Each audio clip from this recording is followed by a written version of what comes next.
Buenos días, buenas tardes, buenas noches. Feliz año. Feliz año, llevamos sin aparecer por aquí un montón de tiempo. En condiciones más precarias todavía. Joder, hoy si nos viese la gente echaría moneda. Rollo 3 eurillos en plan de... Ay, pobres niños, pobres ¿no? niños. Sigan... Muy bien, me gusta ese matiz. Pobres niños. Que sigan con su sueño. Sí. Bueno, llevamos empezando ya el anterior y el anterior con la misma copla, que es pidiendo disculpas por el atraso. Bueno, somos copleros. Eso así, la verdad. Esperamos que después de el siguiente sí vaya a salir en fecha porque hemos cambiado la estrategia. El siguiente sí, ya el siguiente sí. Después. El de después lo iremos viendo, pero sabemos que el siguiente, a no ser que pase algo súper grave, se va a publicar bien. La gente tiene que entender que nosotros ya estamos despegando como cohetes. Bueno. Entonces nuestras agendas ya... Sí. Porque claro, ¿cómo metes grabar el podcast entre una Met Gala, claro, los Goya y esas cosas a las que acudimos a todas? Claro, ahí estábamos, no nos visteis, es que no estabais prestando mucha atención. No, estaba todo el mundo atento a Carla Sofía Gascón, lo cual me parece perfecto. Y Adrián, ¿con qué venimos hoy? Pues hoy venimos, la verdad, con un tema muy interesante porque la gente le gusta mucho, nos pidió y nos dijo... Queremos más circos científicos. Pero ya hemos dicho, ¿y si en vez de circos científicos van a ser circos meteorológicos? Porque no es exactamente nuestro tema del capítulo, pero va por esa línea. Sí, porque a ver, realmente el episodio se titula Génesis meteorológico. ¿A qué nos referimos? Pues un poco los inicios de la meteorología.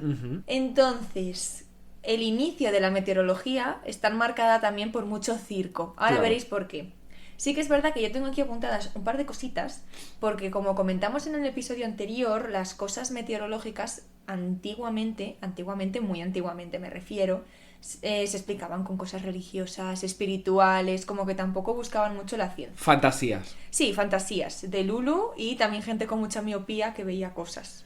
Sí. Sí, bueno, y me atrevo a decir, y eso te iba a decir, me atrevo a decir que también gente sin miopía que veía cosas. Sí, no había electricidad, entonces por las noches es un poco complicado, pero bueno, ¿cuándo empiezan a haber un poco de cosas científicas?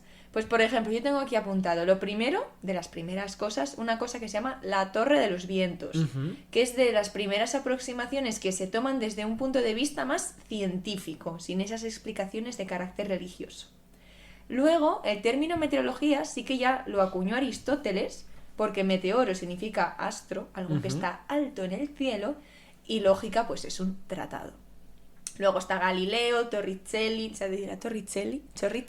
Torricelli, claro. Y Hooke, que ya crean instrumentación como el termómetro, el barómetro, el anemómetro. Bueno, buena palabra. Tú, en el instituto, tuviste que hacer un anemómetro para ver la ley de Hooke. Creo que no. Era lo del muelle, ¿no? Sí, o sea, pero... porque yo me acuerdo que nosotros hicimos una vez uno de esos que acabó siendo reciclado en mi caso para mi hámster. Y mi hámster jugaba con ese tubo, le encantaba, le volvía loco. Pero jugaba con el muelle. No, jugaba con el tubo, el hámster, rollo. Tuve que quitar el muelle porque imagínate que se queda ahí pinchado el hámster para arriba para abajo. Nosotros teníamos ya anemómetro. Nosotros teníamos también algunos, no pero lo fabricábamos. Pero nosotros uno lo fabricamos a modo de actividad lúdico-festiva. Ah, bueno, pues nada, cada uno con su cosa. Yo hacía disoluciones y cosas así. Yo no. Yo pues eso, fíjate que no. Las redox y tal, y se ponía rosa. No, era bastante chulo. No, yo precariedad. Un beso a mi profe Cabrera. En los laboratorios de Elías Jorge Manrique había precariedad. Pues nada, lo que decíamos, que ya se empiezan a crear instrumentos. Luego ya en el siglo XVII y XVIII ya hay observaciones más precisas y realistas porque se hacen muchos viajes marinos. Entonces pueden tomar datos en diferentes lugares y en diferentes partes del mundo e ir comparando. Porque a lo mejor hay una persona en medio del Atlántico que dice que va a hacer que ha hecho muchísimo calor y luego justo en España se toman datos en los que ha hecho mucho calor. Entonces dices, igual está correlacionado porque los vientos han ido hacia allá. Entonces como que empiezan a ver un poco que el mundo está más conectado de lo que piensan. No hay fronteras. Qué bonito eso, Sí, supongo. Para algunos, depende de lo que para algunos, para otros les encanta poner fronteras. Claro, entonces para la atmósfera no hay fronteras, es muy hippie. No la hay. Entonces, eso lo que os comentaba, comienza a haber redes de observatorios a lo largo del mundo.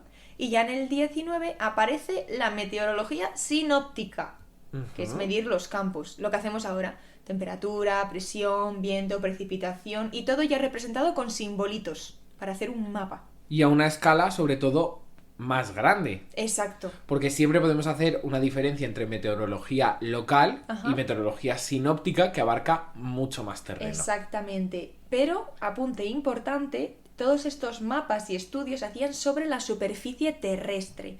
Y nuestros oyentes que nos escuchan todos los capítulos saben que la meteo no solo es a nivel del suelo. Nope. Hay una capa atmosférica tope gorda. Y de hecho, uno de los fenómenos a los que más atención hay que prestar, por ejemplo, serían las danas. Y las danas no pasan en superficie. Una dana... Lo normal es que sí que tenga algo de reflejo en superficie, pero no tiene por qué. Puede ser una depresión en altura y ya está. Y ahí se queda en altura. Entonces, ¿qué tienen que hacer nuestros protometeorólogos? Pues empezar a investigar este grosor atmosférico. Y aquí empiezan sus circos. Es que el circo ha acompañado al ser humano en la historia de todo. A ver, hicieron lo que podían, Adrián. Pero no, que yo no digo que lo hiciesen mal, porque su circo actual a mí ahora me da fantasía. Entonces digo...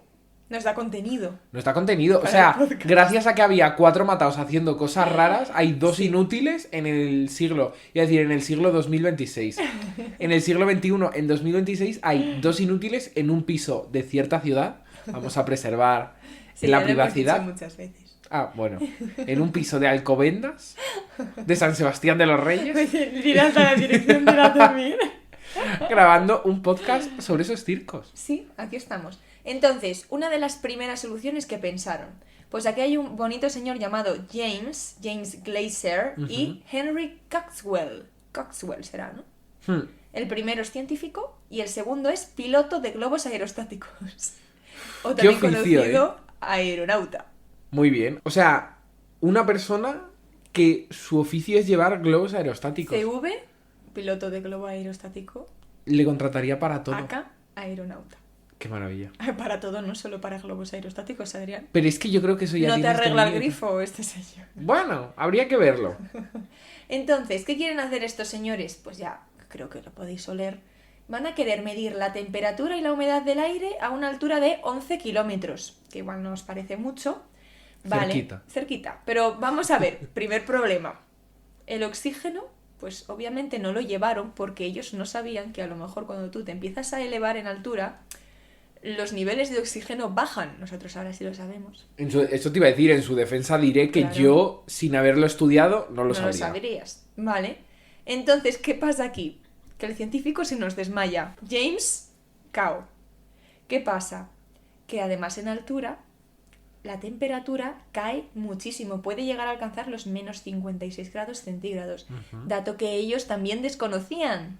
Entonces, al piloto se le empiezan a congelar sus pequeñas manos y, claro, para descender tuvo que utilizar sus dientes para tirar de la cuerda de la válvula de gas, liberar ese gas y conseguir descender.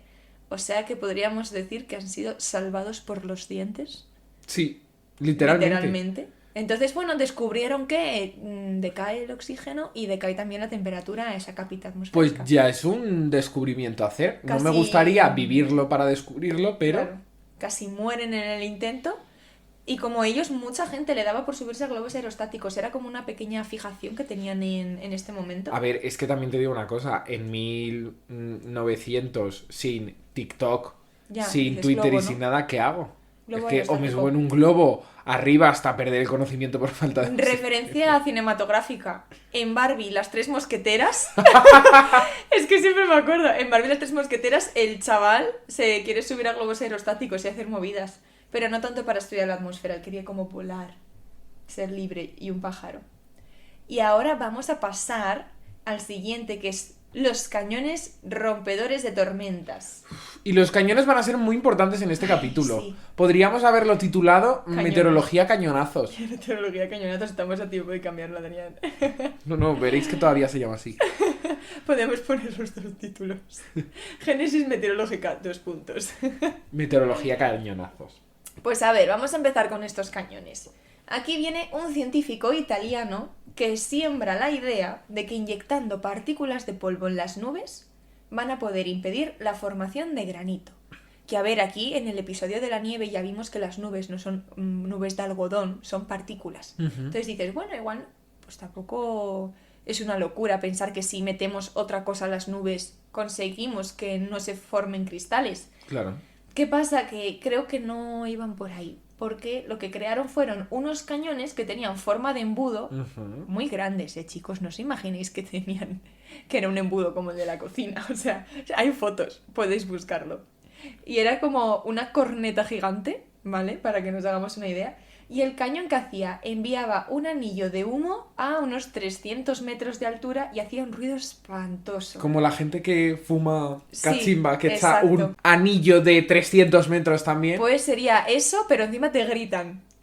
No Bueno, voy a gritar al micro. También lo hace la gente de las discotecas. Bueno, pues mira, pues sería Imaginaos como... una persona con una cachimba en una discoteca, pero en vez de apuntando hacia enfrente, pues apuntando hacia arriba. Vale, pues más podría intentar quitar el granizo del mundo. Por eso no granizan las discotecas.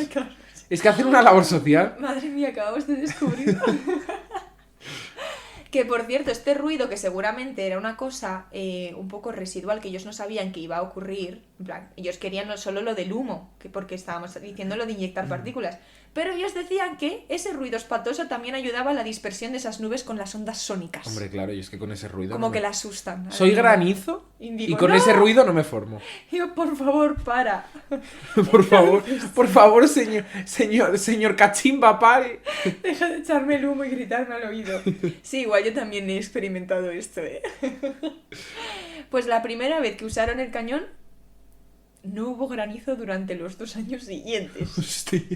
Claro, entonces su uso... 2 años sin granizar es Pila. mucho. Claro, pero también depende de dónde. Es que igual, Es era verdad. un sitio en el que... Claro, ahí está la cosa, ha sido una casualidad. Pero ¿qué pasa? Que la gente de casualidades pues entiende cuando quiere. Entonces, el uso de estos cañones se popularizó enormemente. Y llegando a venderse más de 1000 de estos cacharros. Pero los harían un poco más pequeños, ¿no? No. Había científicos que eran súper mega fans de estas cosas y como los resultados obviamente fueron positivos, no casualidad, pues enseguida empezaron a aparecer cosas raras. Me quedo loco. Claro, porque a ver, ahora todo el mundo tiene uno.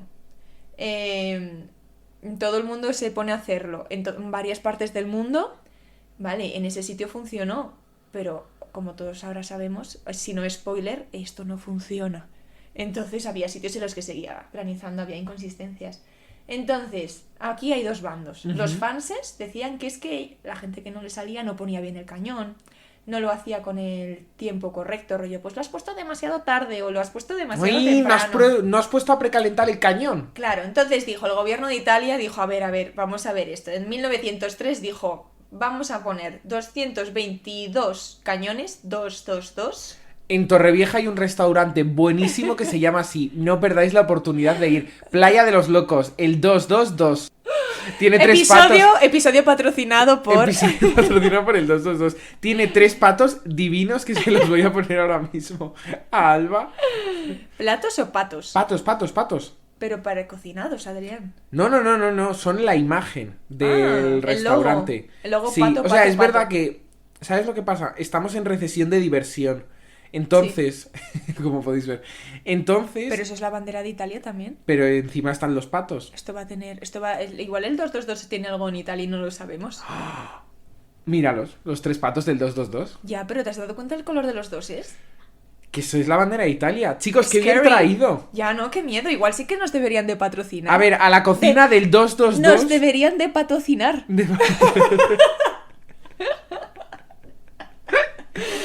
Ay, Nos por Dios. hemos ido, pues igual tenemos que contactar con este restaurante. Efectivamente. Bueno, 222 cañones. Sí. 222. Resultado, como podemos esperarnos, fracaso absoluto para los cañones. Ay. Pero, aunque actualmente estas cosas ya están denostadas, todavía hay personas que creen en ellas. Hombre. Y que incluso las comercializan. Si queréis uno de estos, chicos, hay un señor en Nueva Zelanda que te lo vende por $50.000. Hombre, podemos ver que hay gente que cree en ellas y que lo comercializan porque yo, si fuese un italiano que creería en esto y me mudase al Levante español, Dirías... abriría un restaurante que se llamaría 222 por los cañones. Yo no entiendo esto del 222 con Italia, la verdad. Estrada Regionale 222, conocida como Chiantigliana. Es una famosa carretera escénica de unos 70... Bueno, pues no sé si se referirá a esto. Bueno, nada, chicos, que si lo sabéis, ponedlo en comentarios, por favor, que nosotros no sabemos todo. Estamos muy intrigados, igual estamos destapando una teoría Illuminati, sin Ya. querer. Creo que es como la carretera del 66 en Estados Unidos. Es 66, ¿no? Sí, la ruta 66. Pues en Italia. El 222. El 222. Y en Torrevieja, la playa de los locos. Pues Y ya está. Y punch. aprendiendo turismo con Adrián y Alba. Pues nada, Adrián, ¿qué me cuentas? Ah, ya llegué. Ah, claro, si es que... Ya llegaste. Perdón, me he quedado nubilado con los cañones y he dicho, es que de cañones va a ir el capítulo. Porque a finales del siglo XIX, momento en el que, como ha dicho Alba, la meteorología pues estaba en desarrollo, hacían lo que podían con lo que tenían. Que a mí es una frase que me encanta. Hago lo que puedo con lo que tengo. Exacto. Y ya lo que esté más allá... Bueno, pues eso. Entonces, un país pionero en todo, como son los Estados Unidos de América, comenzó una ferviente pasión por querer controlar el clima, porque ¿qué va a querer hacer un estadounidense si no es Iba a decir, controlar algo? ¿pionero en qué? Si todo lo roban. Por eso. Pero bueno, ellos Claro, querían controlar el clima, porque el ser humano quiere controlar todo, Y todo lo más que pueda y un más. estadounidense. Efectivamente. Total, que un señor llamado Edward Powers, que al principio cuando has leído Henry Coxwell he dicho, serían la misma persona, pero he caído, ¿no? Pero como todos los apellidos son... Bueno, pues este señor tuvo una idea brillante, que era inducir lluvia a través de ¿qué? De explosiones. Porque, ¿qué vamos a hacer si no es reventar algo ¿Qué le para gusta a un traer lluvia? estadounidense más que una explosión? Nada. Entonces, literalmente, o sea, inducir lluvia a través de explosiones. Así, A. O sea, ¿Así? no, así, coma, A. En plan de A, sí, A. Mi reacción. En su cabeza, las explosiones sacudirían la atmósfera y provocarían condensación. Y con ello, pues lluvia. Bueno, como sabemos que para que una mala idea salga a flote, tiene que tener mucha gente con mucho dinero y pocas luces detrás de ella. Sí. Por lo que el Congreso estadounidense decidió financiar esto.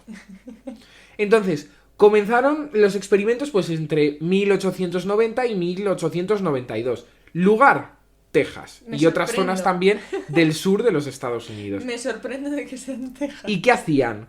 Pues detonaban cosas, rollo dinamitas, explosivos desde globos, cañones... Todo esto divino para el clima, para las emisiones y demás. O sea, en ese momento el cambio climático no estaba en la conversación, no era mainstream, No, era todavía un artista underground. Era Taylor Swift con su primer disco. exacto. Era Taylor Swift con Taylor Swift. Era Taylor Swift con Taylor Swift, entre paréntesis, 2006. Entonces, ¿el objetivo cuál era? Pues generar ondas de choque, es decir, mover la atmósfera, que se formen las nubes y que de la nube venga la lluvia. A ver, algunos experimentos coincidieron con lluvia a posteriori, pero el problema clave era, una vez más, la falta de una conexión entre correlación, causalidad y demás. Es decir, iba a llover de todas formas. Pero claro, seguro que si me he liado a explotar la atmósfera entera, era por esas explosiones por lo que llovía, ¿sabes? Claro. Pasa un poco como lo que hablábamos en los anteriores cañones.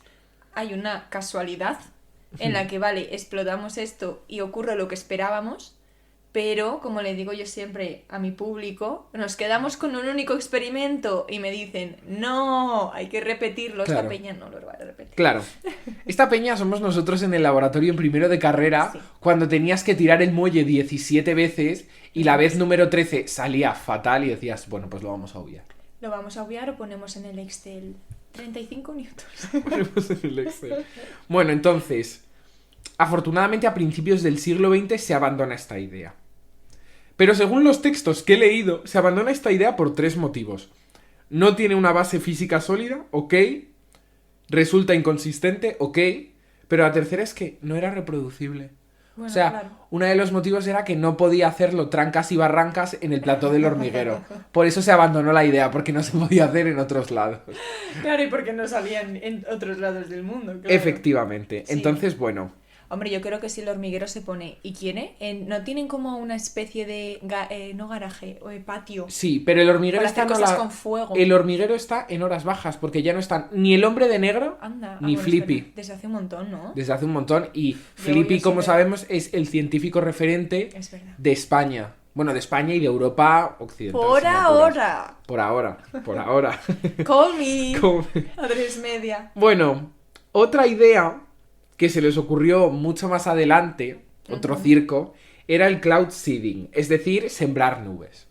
Que como nombre de disco me parece divino, rollo. Lo podría hacer nuestro grupo del anterior podcast. Totalmente. Claro que sí. Cloud seeding. Entonces, ellos querían introducir partículas en la atmósfera para favorecer la condensación y formar gotas y lluvia en las nubes. Esto en verdad tiene sentido porque muchas veces la precipitación y las nubes se forman a partir de partículas que ya hay por el ambiente. Sirven esos aerosoles como núcleo de condensación. Sí. O sea, que por ahí no iban tan desencaminados como los anteriores. Uh-huh.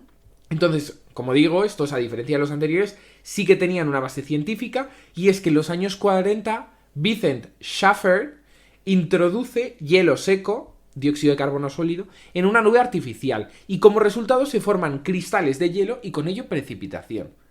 Claro, lo hacen chiquitito. Uh-huh.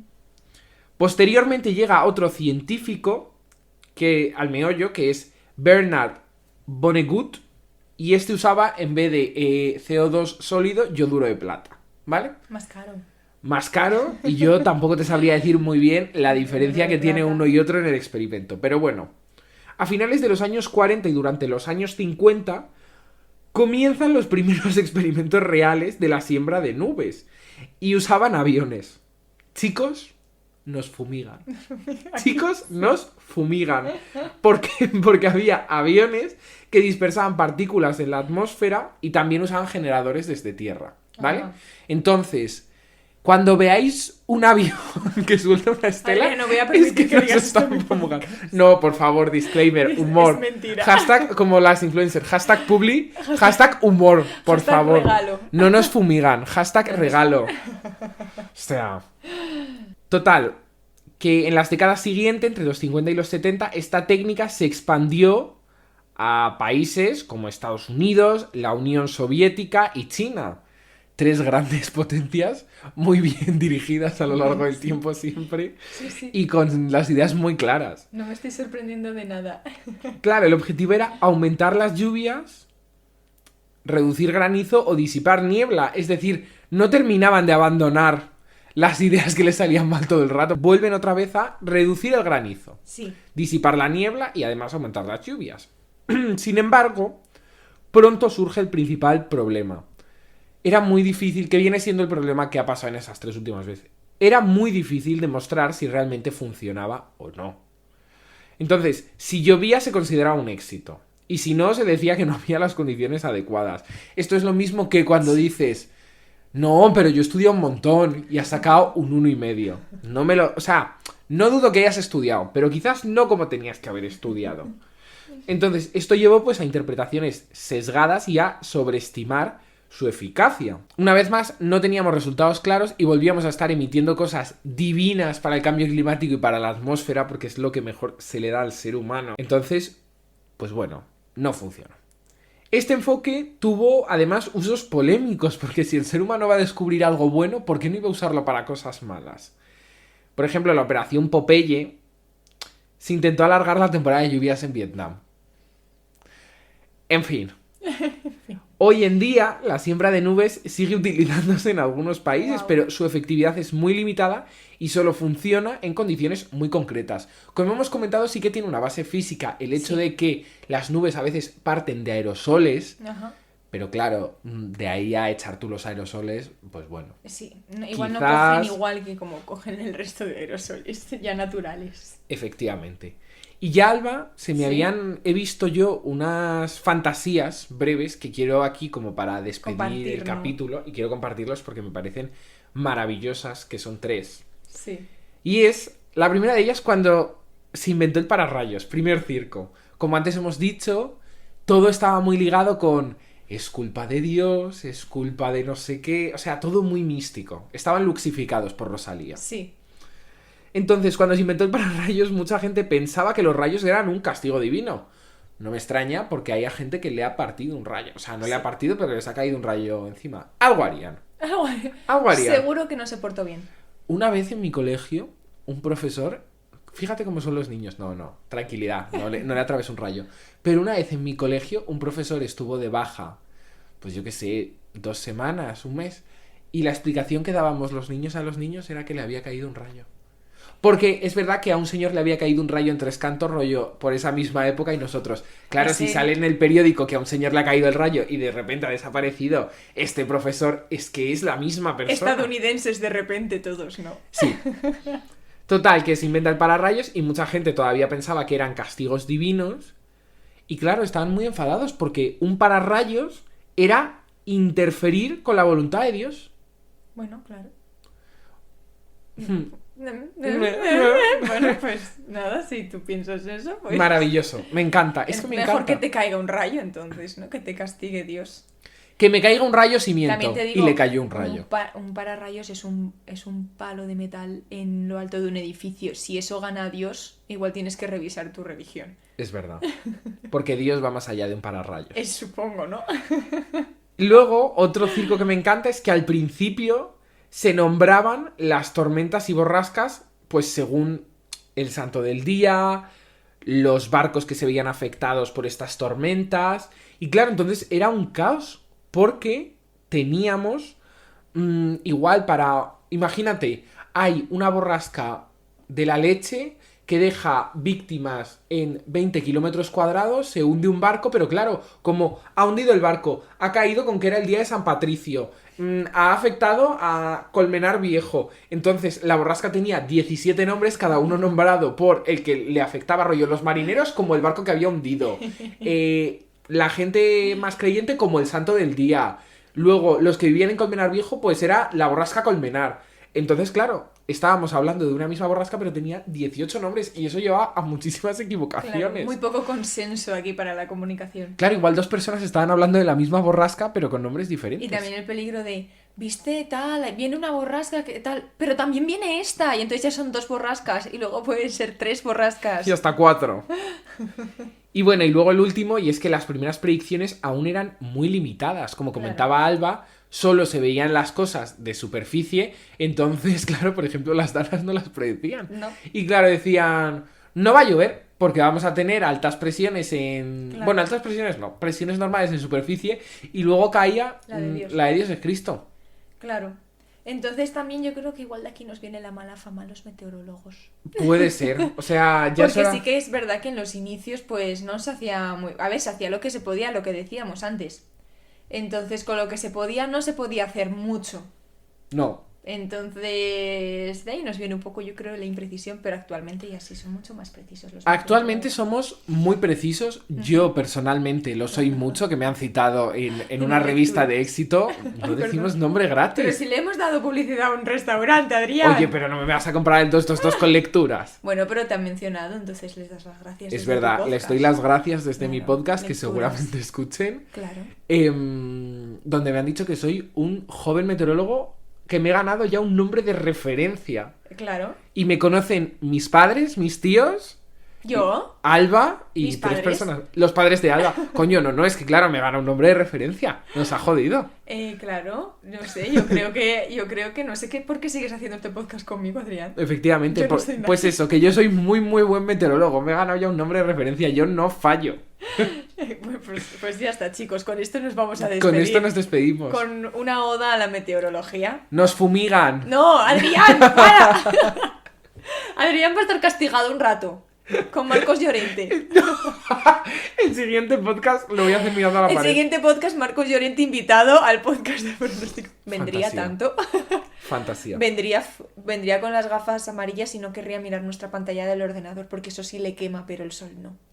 Y tiene razón. No me hagas entrar en debate, Salva, que me pongo muy nervioso. Pues nada, chicos, que hasta el siguiente episodio, que sí será puntual. Venga, hasta luego. ¡Chao!